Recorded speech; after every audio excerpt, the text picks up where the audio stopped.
How's it going, guys? Junior here with Mustang, bringing back another video. In today's video, we're going to be working on episode 2 of upgrading my girlfriend's car to make it look, fast. Today's video, we're going to be doing the GT500 spoiler. So stay tuned. We're going to show you how to take it off and install a new one. And I'll tell you guys where we got it, all that good stuff. Stay tuned.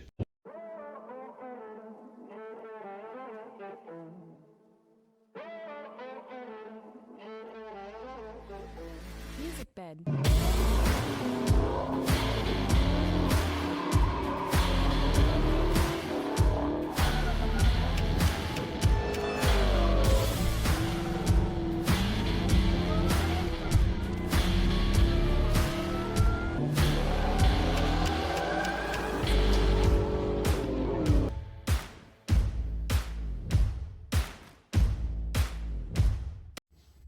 Alright, so first things first, you want to pop your trunk to take it off.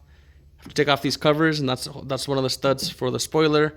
Take off this cover, and there should be another hole on there, which I'll show you here shortly. First things first, I show the spoiler. It's an MD Concepts. It's from American Muscle, pre-painted to the color of the car. I guess they don't make it hole covered with the studs anymore. So now it's got 3M tape and a 3M like adhesive. They use a caulk gun to put it on. So as far as instructions, you have to scan this QR code, and you're supposed to put the adhesive on this little bead right here as well. So obviously the 3M tape is just to kind of hold it in place for this adhesive to dry. And then you're not supposed to wash your car for 24 hours. What I'm gonna do first, take off the spoiler. I don't think the spoiler has been removed before. If it hasn't, it's probably not gonna be easy to take off. You're probably gonna need one of these like rubber wheels to take off all the adhesive, or you can use glue gun or something like that. I don't have fishing wire. If not, I can probably go buy some, but I'm gonna try to pry it. It seems to be kind of loose as it is now. So hopefully I can just pry it off, take the adhesive off, and then we'll prep it, and then we'll show you how the spoiler is gonna look, and then we'll put the adhesive on there. So first things first, make sure you guys, like with the hood, get yourself a trim plastic remover. Take off all these little tabs, take off this liner, and then I'll show you guys the 4 bolts. It might just be 2, but I'm pretty, it should have 4 bolts holding the spoiler. All right, so got the liner off. I did already hit it with some detail spray. It was a bunch of dust, and we discovered the sick job to hold the brake light that they somehow broke. So we're gonna have to order a new one. This one, the stud's spinning on me. It is a 10 millimeter if you guys are doing it at home, and it does have 4. It has 2, and then you have to take off the covers from here to reveal these. I already took this one off and the outer one. I have this one left.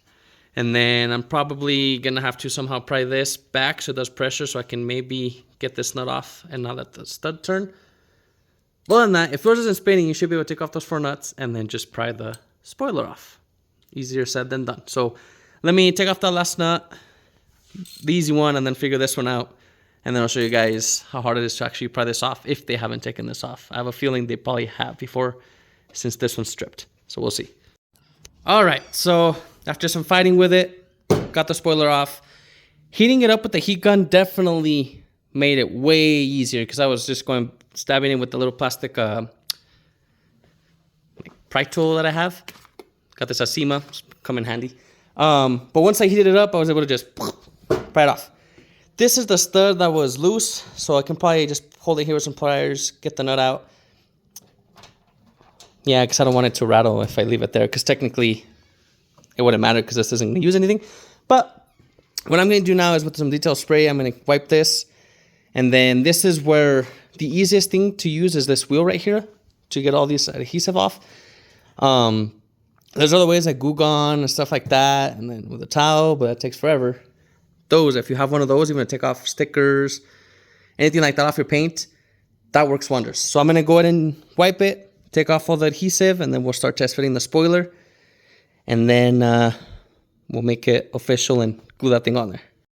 Okay, so I did the majority of stuff. I guess still got to hit a little bit more here with the wheel, but as you can see, it takes off all the adhesive. And then I did download the instructions for the spoiler. And I don't know where I left the tube of silicone. Oh, it's in there. So I'm going to get the caulk gun. First, I'm going to test fit it, put some tape so I know where we're putting it. And you're supposed to put a bead, I guess, right here and not let it touch the 3M tape both here and there. I guess that's the only two places, because here it's not going to touch, here it's not going to touch. So I guess you do it here on this bead, and I'll put a picture here on the video of the actual instructions where it says. And then here as well, it's got like a little channel where you put it on there. And don't do it all the way to the edge, because I guess this is where the water or something around that nature is what the instructions say. So what we're going to do now, like I said, I'm going to take off that little bit residue off and then wipe it. And then it comes some prep pads and stuff. And then I'll kind of put it on there, make sure everything looks like it's going to fit right. And then we'll put the sealant on there. We'll pull the little tabs of the 3M tape here to the edge. And then pull it, glue that thing on, and we should be done. So let me get to it, and then we'll start test fitting the spoiler. All right, so forgot to pick up the camera, but the spoiler is officially on. It comes with adhesion promoter and alcohol wipes to wipe it, so make sure you wipe it. It's easier to install it halfway open as so, that way you can, from this angle, I just centered it on this third brake light, pop it on there, good to go, and then you leave the 3M tape, pulled on each side. Same on the top, and then that way you can just pull it, and you're good to go. I'm going to start putting this back on there. Obviously, you don't have no more bolts. I did end up taking this one off. That way it didn't rattle or anything. So just put everything back. Get your push clips. Put them back on there. Cover this hole too. That way you can't see that it's not an official bolt anymore. Probably next video on this car, we're going to replace that third brake light, because now that's going to bother me that I know that's messed up. And then after that, I guess we'll see where the budget's at. I want to get wheels, lowering springs, and exhaust, and 13, 14-year-old taillights on it. And then, come spring, we're going to be painting the Roush and probably this one, the front end. And it should look, pretty presentable for a little daily for my girlfriend. And then we do got to fix the inside. The door panels are doing the common, peeling, so we're going to fix that. So I don't know if next video will be that or the door panels, but you'll see more of this car.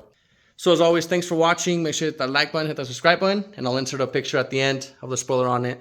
One thing, do not wash your car for at least 24 hours. Make sure it stays in a warm place. If it's cold, just because since you don't use bolts on this one, you use adhesion or an adhesive, make sure it dries. That's going to do it for this video. Catch you guys on the next one. Peace.